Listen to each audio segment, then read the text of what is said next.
अस्सलाम वालेकुम वरहमतुल्लाहि वबरकातुहू। दोस्तों, आप लोग मेरी स्मोकिंग से जो है वो नाराज़ होते हैं। मजबूरी है जी मेरे कुछ आपको मैं क्या कैसे समझाऊं कि मुझे ज़रूरत होती है स्मोक की। तो बहरहाल कैसे हैं जी आप सब? ठीक ठाक हैं, खैर खैरियत से हैं, अमन अमान है। इस वक्त पे दोस्तों मैं पेशावर की आम मार्केट में बैठा हूँ, बरकी आर्मरी इंटरनेशनल पे हूँ और कुछ बातें थी, कुछ चीज़ें थी, दिल चाह रहा था कि आप लोगों से शेयर करता चलूँ। कुछ गर्मा गर्म किस्म की आपने पोस्टें तो देख चुके होंगे आप लोग चैनल के ऊपर, होती रहेंगी, चलता रहेगा दोस्तों। ये नरम गरम यही ज़िंदगी है, कभी खुशी कभी गम, तारा रम पम पम वाला हिसाब है जी। तो हमें हमेशा खुशी के गीत सुनाने चाहिए। लोकल मैन्युफैक्चरिंग, पाक मेड मैन्युफैक्चरिंग। आज सुबह सुबह एक पोस्ट देखने को मिली, दाऊद सन्स हमारा बहुत मोतबर किस्म का नाम है माशाल्लाह, हमारा ब्रांड है, उसने शिरकत की हुई है अबू धाबी में एक आम या आम वो हो रही है, एक्सपो हो रही है, उसमें उन्होंने शिरकत की है। मुझे देख के बहुत अफसोस हुआ कि मार्केटिंग टीम में से कोई भी नहीं था वहाँ पे, उनके स्टॉल पे मालिकान खड़े हुए थे। हो सकता है कि भतीजे हों, भांजे हों, लेकिन उनकी मार्केटिंग का कोई बंदा मुझे नज़र नहीं आया, या फिर हो सकता है मुझे देखने में गलती हुई हो, लेकिन हम जिन्हें जानते हैं उनमें से कोई भी नहीं था। तो मैं यही समझता हूँ शायद कि इतनी अच्छी इंडस्ट्री होना, इतना माशाल्लाह इतना टाइम से 50 साल से मौजूद होना, लेकिन पाक मेड मैन्युफैक्चरिंग के हवाले से कोई कारनामा ना करना, ब्रांड होने के बावजूद, ब्रांड लॉन्च करने के बाद, शायद वो यही वजह है कि हमारी जो अप्रोच है उसमें बहुत बड़ा फ़र्क है। दोस्तों, आप लोग देख रहे थे पाक मेड वेपनरी के हवाले से, हैंड गन्स के हवाले से मैं कॉन्सेप्ट क्लियर करता जा रहा था आप लोगों के, पहले अपने फिर आप लोगों के कॉन्सेप्ट्स ये थे कि बहैसियत एक जिम्मेदार शहरी के, लाइसेंस होल्डर के, अगर मैं मार्केट में जाके पाक मेड वेपन खरीदना चाह रहा हूँ तो जो सवालात मेरे जहन में थे, मैंने अपने व्लॉग्स में उन सारे सवालात के जवाबात देने की कोशिश की। अब उसमें यह सवाल भी था कि यार अगर कोई लोकल मैन्युफैक्चरर ये कह रहा है कि मैं जो है वो इम्पोर्टेड पार्ट्स यूज़ कर रहा हूँ, तो सिर्फ हम उसको देखना चाह रहे थे कि कहाँ का इम्पोर्टेड। बहरहाल वो उससे बहुत बड़ी फस मची हुई है दोस्तों। मुद्दई सुस्त गवाह चुस्त वाला वो है, मिसाल है। जिस झील के साथ मैं दौड़ रहा हूँ, मेरे काउंटर पार्ट्स वैसे नहीं दौड़ रहे, तो मैंने थोड़ा अपनी स्पीड को कम करने का, और सानू की वाला हिसाब है भाइयों मेरा। तो अल्हम्दुलिल्लाह आप लोगों ने देखा था व्लॉगिंग का स्टार्ट हुआ था बरकी आर्मरी इंटरनेशनल से, ओरिजिनल मॉडल्स आप लोगों को दिखा रहा था। फिर दिल में ख्याल आया कि यार कोई मेरी तरह के गरीब भाई भी होंगे, मेरी तरह के मुतवसत दर्जे से ताल्लुक़ रखने वाले भाई भी होंगे जो 1.5 लाख, 2 लाख, 4 लाख, 5 लाख रुपए की हैंडगन नहीं खरीदना चाहते या नहीं खरीद सकते। तो फिर उनके लिए मैं गया पाक मेड की तरफ। तो वहाँ पे जो चीज़ें हैं, मिसकमिटमेंट्स कुछ लोगों के अपने ओन के ऊपर, डिलेज बहुत कॉमन है वहाँ पे, बहुत कॉमन ये चीज़ें पाई जाती हैं। अच्छा, दूसरा ये है दोस्तों कि मैं आप लोगों को बता दूं एक मरतबा फिर कि small industrial estate Kohat road में जो अच्छे लोग हैं, आपने शायद उनमें से बहुत सारों का नाम भी नहीं सुना होगा, जो अपने अपने फ़न के माहिर उस्ताज हैं, जो फैक्ट्रीज हैं, जो लेजिटिमेट जो बिजनेस पर कंसर्न्स हैं, आपने शायद उनमें से बहुत सारों का नाम भी ना सुना हो। आप सिर्फ उन्हें जानते हैं जो गिमिकी, या मैं ये कहूँगा कि जिनका सोशल मीडिया पर जो है वो अबूर है, बस सिर्फ आप उन लोगों को जानते हैं। और उनमें से बहुत सारे इंडिविजुअल हैं जो कि आर्म्स कंपनीज बन के आपके सामने पेश होते हैं, और फिर आप उन्हें 2, 3, 4 ऑर्डर दे देते हो तो वो 8-8 महीने जो है उनका वो जो होता है वो डिले होता है। अभी भी मैं 3 मेहमान हैं मेरे पास, गुज़श्ता रोज से आए हुए हैं, आप लोग व्लॉग भी देख चुके हो।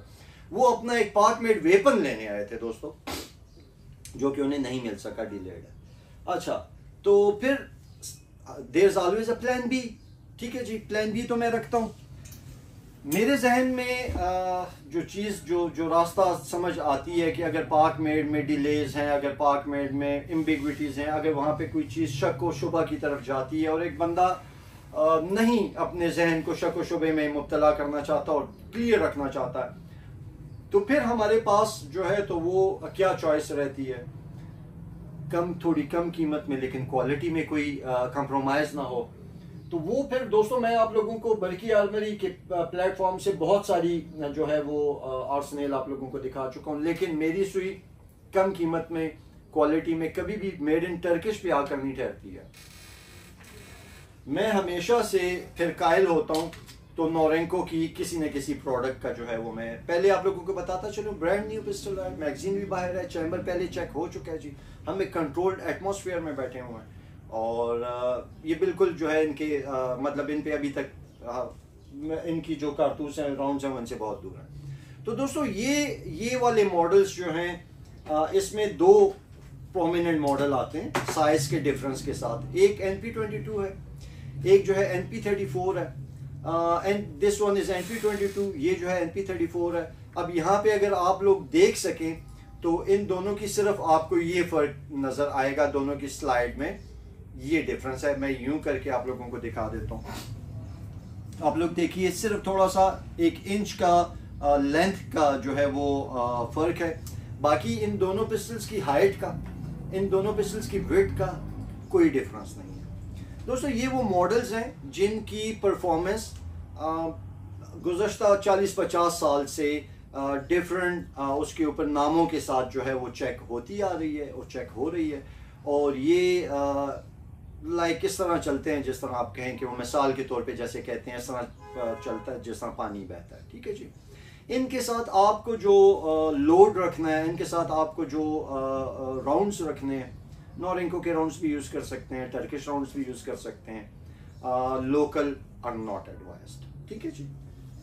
मैं साइज़ के हवाले से मुझे NP22 जो है वो फुल फ्रेम में कंसिडर करता हूँ और इसको कंसील कैरी के लिए, इस NP34 को जो है वो मैं कंसील कैरी के लिए पसंद करता हूँ कि अगर कोई भाई ऐसा है कि जो ये चाहता है कि साइज़ मेरे पास जो है वो थोड़ा सा मुझे कम हो, तो फिर उसको इस ब्लैक वाले ऑप्शन को जो है वो जाना चाहिए।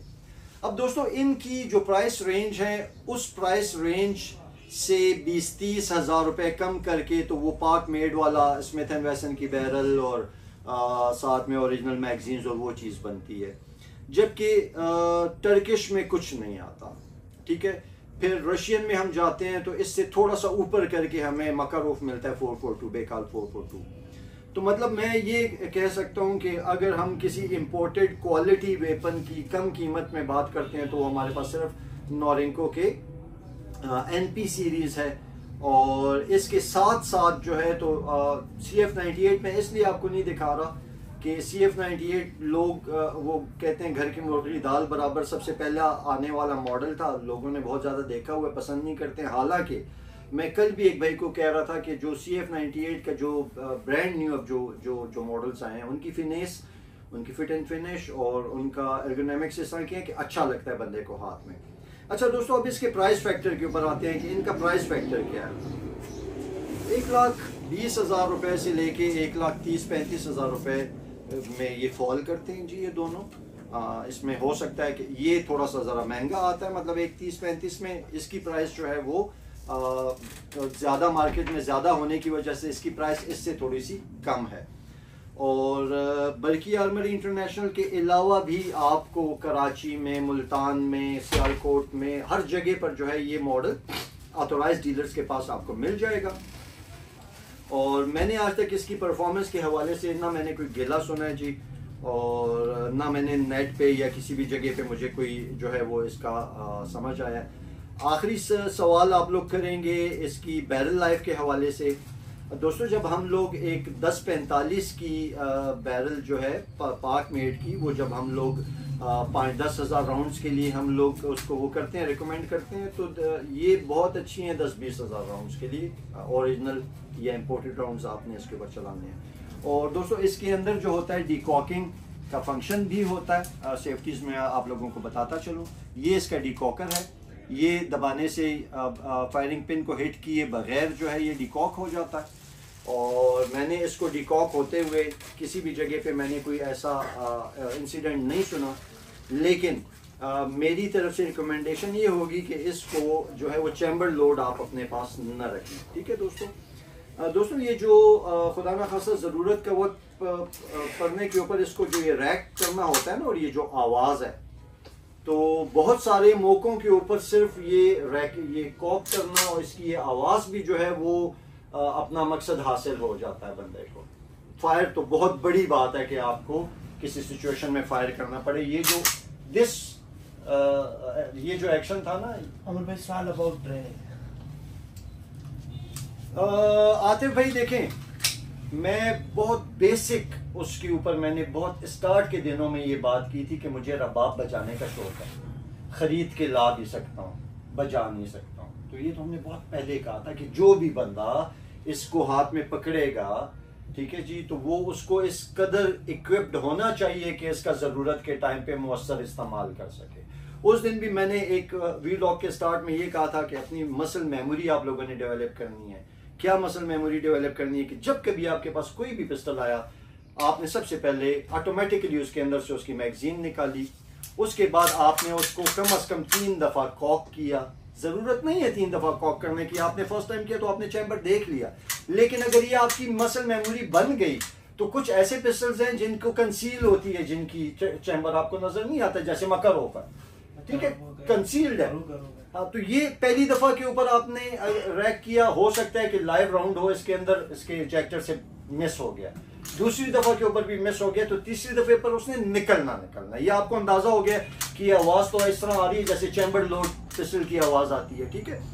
और आपकी इस उंगली को हमेशा पिस्टल के ऊपर इस जगह के ऊपर रहना है, इसने ट्रिगर के ऊपर उस वक्त के ऊपर आना है जब आपने ये फैसला कर लिया है कि मैंने अब फायर करना है, या आपने फैसला कर लिया है कि मैंने निशाना लेना है, ठीक है, और फायर करना है, या खुदा न खास्ता आपके सामने कोई दहशतगर्द है, तो ये इस वक्त पे आपकी इस उंगली ने इधर जाना है। उसके अलावा ये उंगली आपकी, और ये आप यकीन जाने कि मैं चाहे ये ब्रांड न्यू पिस्टल हो, चाहे मेरा अपना हो, चाहे मैं किसी दोस्त से लूं, चाहे मैं किसी भाई से लूं, ये ड्रिल अपनाता हूं मैं, ठीक है, ये ड्रिल मैं अपनाता हूं, क्योंकि एक्सीडेंट्स हमेशा वहीं पे होते हैं जहां पे आप कॉन्फिडेंस के लेवल को थोड़ा सा अप कर देते हो कि नहीं मेरे साथ तो हो किधर सकता, ठीक है जी। और अक्सर मैंने लोगों को देखा है वो बहुत बुरी हरकत, किसी की तरफ इस गन का मुंह करके आप कॉक कर रहे हो, मैंने अक्सर दोस्तों को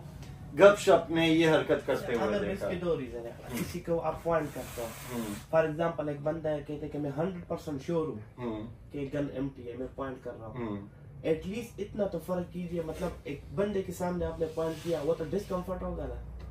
इसमें मैं आपको एक सेकंड करता चलो आपकी बात को मुअज़्ज़ज़ माशरे में, जी एक बड़े मुहज़्ज़ब माशरे में, किसी आप मुहज़्ज़ब माशरे में जाए ना जहाँ पे लोग तहजीब याफ्ता हों, स्टेयरिंग जुर्म है, किसी की तरफ घूर कर देखना जुर्म है।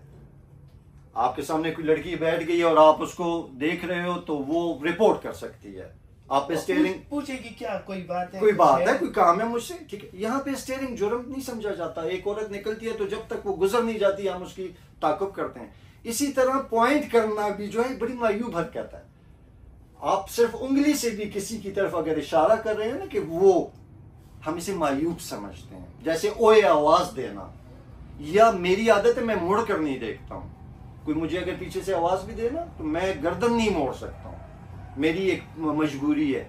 बचपन में किसी ने सिखा दिया था कि बेटे पीछे मुड़ मुड़ कर नहीं देखा करो, नहीं मुड़ कर देख सकता हूं। तो जब आप उंगली किसी की तरफ उठा के इशारा करना मायूब है, तो फिर ये पूरे का पूरा, मैं पिस्टल की बजाय मैगजीन उठा लेता हूं, फिर ये पूरे का पूरा जो है वो पिस्टल उठा के आप किसी की तरफ, चाहे खाली है चाहे भरा हुआ है, तो आप सोचें कि ये कितनी मायूब हरकत हो गई, ठीक है ना। तो हमारा आतिफ भाई, ये जो मैं व्लॉगिंग कर रहा हूँ, तो मेरा मकसद ही सिर्फ और सिर्फ ये है कि मैं कुछ थोड़ी बहुत एजुकेशन इम्पार्ट कर दूँ। हाँ आमिर भाई, ज्यादातर लोग यही बोलते हैं ना कि हम लोग जो वीडियो बनाते हैं अपनी चीजों को बेचने के लिए बनाते हैं, डेफिनेटली बेचने के लिए, पर हम किसी को ये, फॉर एग्जांपल हम लोग उन लोगों को ऑप्शन देते हैं, हाँ, सिलेक्शन उन लोगों ने करनी है, देखें अच्छाई बुराई एक गन की बताते हैं। एक बात इसमें मैं, सॉरी आपकी बात काट के आपको बताता हूँ, ये जो माशरे में जुराइम पेशा अनासर हैं, क्या वो हमारी वीडियोस देख के आके गन्स लेते हैं? क्या वो लोगों के व्लॉग्स देख के गन लेते हैं? नहीं भाइयों, ये उन लोगों के लिए हैं जो जिनको नहीं है पता कि double action single action pistol क्या है। उन्होंने किसी एक भाई का सुना था व्लॉग, वो कह रहे थे इट इज DASA, तो वो भाई पूछ रहे व्हाट इज DASA, ठीक है। तो उसको हमने बताया कि भाईजान डबल एक्शन ही है, कॉन्सेप्ट क्लियर करना है। कल की बात है, मैं मेडिसिन ले रहा था उमर फार्मेसी से, वहाँ एक बंदे ने पूछा, मतलब जिससे मैं बिल बना रहा था, और दूसरा बंदा आइटम लेने गया था, तो उसने मुझसे जनरल पूछे क्या काम करते हो, मैंने कहा असलहे का काम करता हूँ। एक अच्छा सा काफी सोफिस्टिकेटेड सा बंदा था, तो मुझे कहने लगा कि काम तो काम होता है, पर कोशिश करो इस काम से निकल जाओ, और ना कि अपने बच्चों को इसमें लाओ। मैंने कहा वजह, कहते नहीं उनको कलम दो, तो हर लड़ी हम देंगे, बिजनेस भी कुछ चीज होती है, कहते नहीं ये एक अच्छी चीज नहीं है, ऐसे और ऐसे वैसे। अब उनका कंसेप्ट क्लियर करना, इससे पहले भी मैंने एक बात कही थी सर के don't hate what you don't understand, जिस चीज को नहीं समझ सकते एटलीस्ट नफरत ना करो, नफरत मत करो। पर्सपेक्टिव होती हम है। चम्मच को इल्जाम देता रहे कि इसने, पुराने जमाने में लोग तलवारें बनाते थे, जिन लोगों ने ज्यादा तलवारें बनाई है वो आज हम पे राज कर रहे हैं। इसी तरह फ्रांस, इसी तरह फ्रांस आप देख लें, कौन गया ऐसा ब्राउनी, एक तलवार बनाता था ब्राउनी की कंपनी, कहाँ तक पहुंच गई? उन लोगों ने अपना काम नहीं छोड़ा। तो वो चीज हम अब इसको वाइकिंग वाला जो है तलवारें, वो देखें अब इस वक्त आप मेरे पास वो है, वो एडवांस होते जाते गए, मतलब वही बात आती है ना, अमन के लिए भी लड़ना पड़ता है सर, और लड़ने के लिए आपको असबाब की जरूरत है। देखें जी, एक हदीस शरीफ का मफहूम है या शायद रिवायत है, अल्लाह ताला मेरी तकसीर माफ फरमाए, कि एक ताकतवर मोमिन जो है वो एक कमजोर मोमिन से बेहतर है, ठीक है। एक ताकतवर मोमिन, एक मैं ये ताकतवर और कमजोर में फर्क क्या है? देखें ताकतवर उसकी जहनियत का, जहनियत बंदा विक्टिम बना देता है, विक्टिम के यार मैं ऐसा मैं किधर भी जाऊं मैं बोलूं कि यार मैं ये नहीं कर सकता, ये नहीं कर सकता, खुद को कमजोर शो करते, ये तुम्हारी इंटरनल जहनी प्रॉब्लम है। देखिए हमने पहले भी इधर एक व्लॉग में बात की थी, यही वेपन होता है पुलिस वाले के पास भी, फौजी के पास भी, यही होता है दहशतगर्द के पास भी। अब फर्क किस चीज का है? वेपन तो दोनों के पास एक जैसे हैं, एटीट्यूड का फर्क हुआ, इंटेंशन का फर्क हुआ, ठीक है, कि वो क्या कर रहा है, वो हिफाजत कर रहा है, वो जो है वो तबाही फैला रहा है। तो हम कभी भी किसी चम्मच को, स्पून को ये दोष नहीं दे सकते हैं कि ये इस स्पून की वजह से मैं मोटा हो गया, ठीक है, कि हम कहें कि यार ये मुझे ये स्पून बड़ी बुरी चीज है। अच्छा, वो मेडिसिन वाली बात मुझे याद आ गई, तो उसको मैंने बताया कि आप मेडिसिन के काम करते हो, कहते हैं हाँ। मैंने कोई आपको आधे कोई टेबलेट्स वगैरह ले लेते हैं और वो ओवरडोज का लेता है, वो मर गया, उसकी रिस्पॉन्सिबिलिटी आप पे जाती है, कहते नहीं ये तो उसका मसला है। मैं क्या एग्जैक्टली, मैं तो हम बेहतरी के लिए देते हैं, आप भी बेहतरी के लिए देते हो। अगर वो बंदा नहीं चलना चाहता बेहतरी जो ले रहा है, Not our job. आतिफ भाई, 4 कम से कम ऐसे नौजवानों का मैं नाम पता बता सकता हूं जिनके पास लाइसेंस है, लाइसेंस होल्डर है, नौजवानी जवान कह नौजवान तो बहुत छोटा हो गया, मेरे चैनल के सब्सक्राइबर हैं, और उन्होंने मुझे अपनी वो वीडियोस भिजवाते हैं कि सर हमने अपने लिए फलां जगह पर ये टारगेट वो बनाया हुआ है, रेंज बनाई हुई है, वो फलां जगह पर बनाई हुई है, हमने हवाई फायरिंग छोड़ दी, ठीक है, हमने हवाई, सर कहता है हमें अब हवाई फायरिंग की समझ ही नहीं आती है कि हम क्यों हाथ ऊपर करके जो हम फायर करते हैं, अभी तो हम अपना निशान, तो मैंने फिर भी उनको समझाता हूँ कि यार प्रिकॉशनरी मेजर्स, तो वो फिर बार बार अपनी हिफाजती इकदामात मुझे बताते हैं कि सर देखें यहाँ भी दीवार है, यहाँ भी दीवार है, दरवाजा मैंने बंद किया होता है, ऊपर कोठे पर हूँ, यहाँ पर मैंने रेत की सीमेंट की और रेत की मैंने बोरियां यहाँ पर रखी हुई हैं। तो मतलब हम कम से कम एक बंदा तो मैं बदलने में कामयाब हो गया हूं ना, ठीक है, मेरा टारगेट पूरा हो गया, मेरा मिशन पूरा हो गया। यही मिशन था। स्मॉल इंडस्ट्रियल एस्टेट में कुछ लोग थे, मुख्तलिफ बातें कर रहे थे, समझ नहीं आ रही थी, अब लोगों को समझ आ गई उनकी बात, ठीक है, मेरा मिशन पूरा हो गया। बाकी मेरा किसी भी जरिए से किसी की सेल बढ़ाना इज नॉट माई जॉब, ठीक, हाँ, सिवाय पैराडाइज, जो कि अनफॉर्चुनेटली मुझे मेरे सेगमेंट में से किसी ने बिजनेस नहीं दिया, ना आतिफ भाई ने, ना आसिफ भाई ने, जिन के पीछे मैं बैठा रहा ना, मेरे से किसी ने जो है मुझे पैराडाइज का बिजनेस नहीं दिया। उम्मीद करता हूँ चैनल में से कोई ना कोई दे देगा, ठीक है जी। तो दोस्तों बहुत शुक्रिया आप लोगों का, आप इतना कल से वो जो पोस्ट देख के आप लोगों की मैं अपनायत देख रहा हूँ, प्यार देख रहा हूँ, तो हद दर्जा ममनून हूँ जी, तहे दिल से आप सबका ममनून हूँ। और बहुत बहुत शुक्रिया उस भाई का भी जो मेरे लिए इतनी देर तक ये मोबाइल मेरा इस तरह पकड़ के बैठे रहते हैं बगैर स्टैंड के। आप दोस्तों आप लोग कहते हो स्टैंड ले लो, माइक ले लो, यार मैं शाहजहानी लट हूँ, ठीक है ना, मैं हूँ शाहजहानी लट, तो हो जाएगी, सारी चीज़ें आ जाएंगी, ठीक है इंशाल्लाह। ज़िंदगी रहे, वो कहते हैं सर सलामत हों, टोपियाँ बहुत आ जाती हैं। सदा सलामती दोस्तों आप सबके लिए, बहुत शुक्रिया।